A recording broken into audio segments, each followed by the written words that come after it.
दोस्तों नमस्कार। आप देख रहे हैं न्यूज़ दर्शन समाचार बालमुकुंद तिवारी के साथ। आज विषय होगी आर पार पे दिल्ली में केजरीवाल के द्वारा क्षेत्रवाद का जहर फैलाने पर। केजरीवाल ने पूरे दिल्ली में क्षेत्रवाद का जहर, नफरत, ईर्ष्या, द्वेष फैलाने के लिए भरकस प्रयास किया, लेकिन दिल्ली के उपराज्यपाल ने उनको धराशायी कर दिया और ये कहते हुए कि स्वास्थ्य ये एक मौलिक अधिकार है और इसको कोई भी किसी भी प्रकार से रोका नहीं जा सकता है। कोई भी किसी राज्य का रहने वाला हो, उसको संवैधानिक अधिकार है कि वो कहीं भी इलाज करा सकता है। इनके आदेश को एक टोकरी में डाल दिया।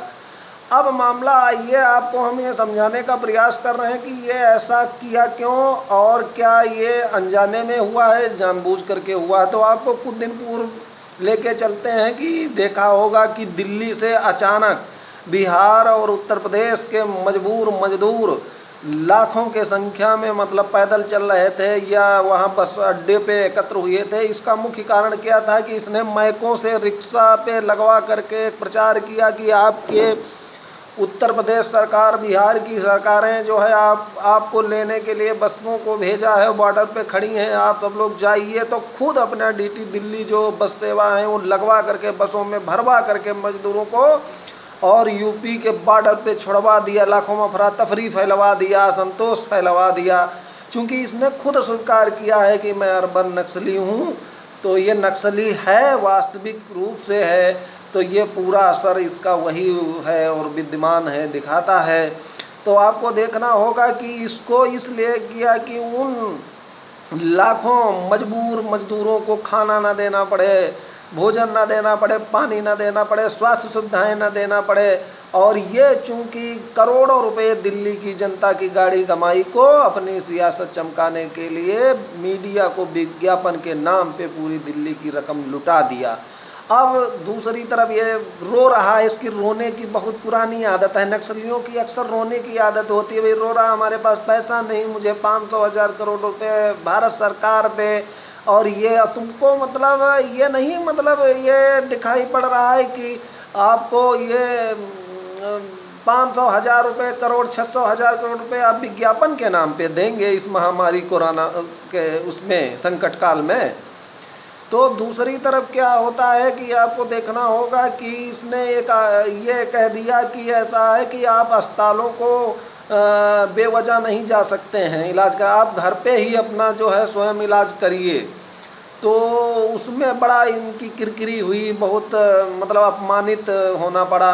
तो उसको बैलेंसिंग करने के लिए जब देखा कि अरे ये तो हमसे गलत शब्द निकल गया और ये चूंकि इसके पास कोई व्यवस्था है नहीं, इसका सब टाँय टाँय फिक्स हो गया है, मोहल्ला क्लिनिक वगैरह, तो इनको ये लगा कि अरे ये तो मुझसे गलती हो गई है। तो इसने क्षेत्रवाद का पत्ता, तुर्क का पत्ता फेंक दिया कि जिससे दिल्ली में ये क्षेत्रवाद लागू हो जाए कि हाँ, हमारे यहाँ दूसरे राज्यों के लोग आकर के इलाज नहीं करा सकते हैं।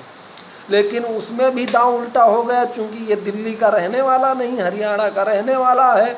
और इस समय उत्तर प्रदेश के गाजियाबाद शहर में जो एनसीआर है उसमें कौशाम्बी एक स्थान है जहाँ पे निवास कर रहा है। अब इसके पास आईडी खुद दिल्ली की नहीं है। अब ये फंस गया। ये इसको तो इसने क्या कहा कि हम बीमार हैं और हम होम क्वारंटीन के लिए जा रहे हैं, हमारे गले में खराश है। ये सस्ती लोकप्रियता के लिए कहा कल हम कोरोना का टेस्ट कराएंगे।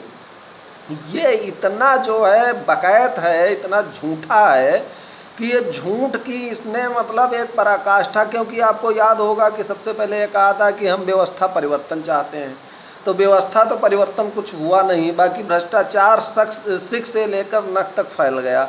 फिर दूसरी तरफ हम बच्चों की कसम अपने खाते हैं कि हम कोई सरकारी सुविधा नहीं लेंगे, बंगला नहीं लेंगे, गाड़ी नहीं लेंगे, सिक्योरिटी नहीं लेंगे, लेकिन देखिए सब ले रहा है। एक और हम महत्वपूर्ण बात बताते हैं, पूरे भारत में केवल मात्र एक ही एकलौता ऐसा मुख्यमंत्री है जिसके पास किसी भी प्रकार का कोई विभाग नहीं है। ये बिना विभाग का मुख्यमंत्री है, कोई काम नहीं करता। इसलिए नहीं काम करता है क्योंकि ये जानता है कि हम सीना ठोक करके ये कहेंगे, क्योंकि हमारे दस्तखत से तो कोई काम होना नहीं है। कि हम जो है देखिए ऐसे इकलौते मुख्यमंत्री हैं कि हमारे ऊपर कोई एक दाग लगा हो भ्रष्टाचार का तो बताइए, क्योंकि ये अपने जो है मुंशी मुनीम जो लोग हैं उनसे साइन करवाता है। तो इसके पास एक जैसे वहीं उत्तर प्रदेश में देखिए तो चाहे अखिलेश जी हों उनके पास 54 से 56 विभाग, चाहे मायावती जी हों, चाहे योगी जी हों वर्तमान में, उनके पास 50 से ऊपर विभाग रहे हैं। इस तरीके आप कोई भी मुख्यमंत्री का आप जा कर के ऑनलाइन चेक कर लीजिए तो किसी के पास 50, किसी के पास 40, किसी के पास 30, इस तरीके से उनके पास विभाग होते हैं और वो काम करते हैं, फाइलों को देखते हैं, लेकिन ये कोई काम नहीं करेगा, केवल बकैती करेगा और सारी सरकारी सुविधाओं का आनंद जो है उठाएंगे। और देखिए किस तरीके से जहरवाद, क्षेत्रवाद का ईर्ष्या, द्वेष, इसने नफरत फैलाई कि दिल्ली वालों को, लेकिन इनके सारे दांव चूंकि अब पब्लिक है, ये जनता है, सब जानती है, तो जनता जान गई। बहुत बड़ी प्रॉब्लम एक है कि इस तरीके के ही मतलब हमारे देश में मुख्यमंत्री हैं जो कभी रोजगार के नाम पे, कभी इलाज के नाम पे, कभी स्वास्थ्य पे इस तरीके की पैतरेबाजी करते हैं, क्षेत्रवाद लागू करते हैं। इनका तो पार्टी का रजिस्ट्रेशन रद्द हो जाना चाहिए। उसमें स्पष्ट लिखा होता है जब राजनीतिक दल का पंजीयन कराया जाता है कि आप क्षेत्रवाद नहीं कर सकते हैं, आप धर्मवाद नहीं फैला सकते, आप हिंसा नहीं फैला सकते हैं, इसमें एफिडेविट दिया जाता है और ये क्षेत्रवाद लागू किए हैं। अब ये दुर्भाग्य है हमारे देश का, ये कहने का है कि समानता का अधिकार है, लेकिन ये बड़े लोगों का कोई भी एफआईआर, जैसे अब कांग्रेस में देखिए तो आपदा प्रबंधन एक्ट के अंतर्गत लल्लू जी जो हैं अजय कुमार सिंह वो जेल में है, लेकिन प्रियंका गांधी जी नहीं है। क्यों नहीं है? अभी देखा होगा उसके पहले सीए के विरोध में प्रियंका गांधी, सोनिया गांधी, राहुल जी पे मुकदमा नहीं दर्ज हुआ, अखिलेश जी पे नहीं दर्ज हुआ, जबकि अखिलेश की पार्टी को बिल्कुल, अखिलेश जी के पार्टी के बिल्कुल स्पष्ट आया था कि यूपी में जो है आगजनी, लूट, हत्या कराने में उन लोगों का हाथ था, लेकिन नहीं ऐसा कुछ हुआ। इसी तरीके केजरीवाल का ये जो लाखों लेबर दिल्ली के बॉर्डर पे कर दिए गए, उनके ऊपर एफआईआर नहीं कराई गई। तो होता क्या है कि यहाँ पे मतलब भारत में राजनीति, भारत जैसा कोई ऐसा कोई अगला भी आप सब लोग कोई देश जानते हैं जहाँ की 30 करोड़ आबादी ये कहे कि हम राष्ट्रगान नहीं गाएंगे, हम राष्ट्रगीत नहीं गाएंगे, और ऐसा कोई देश आपके मतलब है जानकारी में? ये केवल भारत है। यहाँ पे जो जिसका मतलब जी चाहे वो करे। तो मामला ये है कि ये नेताओं के ऊपर दंडात्मक कार्रवाई होना चाहिए, जनता को जागरूक होना चाहिए। इस तरीके के क्षेत्रवाद, जातिवाद, धर्मवाद, लिंगवाद जो ये फैलाते हैं लोग, इनके कठोर कार्रवाई हो, और ये कार्रवाई अपने आप नहीं होगी, जनता को आगे जागरूक होना पड़ेगा, आगे आना पड़ेगा, तभी पॉसिबल है। ये इन लोगों ने पराकाष्ठा तोड़ दिया है। ये तुष्टीकरण, वोट बैंक ना की आग में बिल्कुल इनकी आत्मा गंदी हो जा चुकी है, काली हो जा चुकी है, इनका विचार काला हो जा चुका है, इनका दिल काला हो जा चुका है। इन लोगों के आंखें मतलब बिल्कुल दिखाई नहीं पड़ रहा है, इनको केवल नफरत दिखाई पड़ रहा है कि हमें कहाँ से वोट मिलना है, हमारी कैसे सत्ता पे पहुँचना है, कुछ भी हो जाए, मतलब इससे इन लोगों को जरा सा भी मतलब नहीं।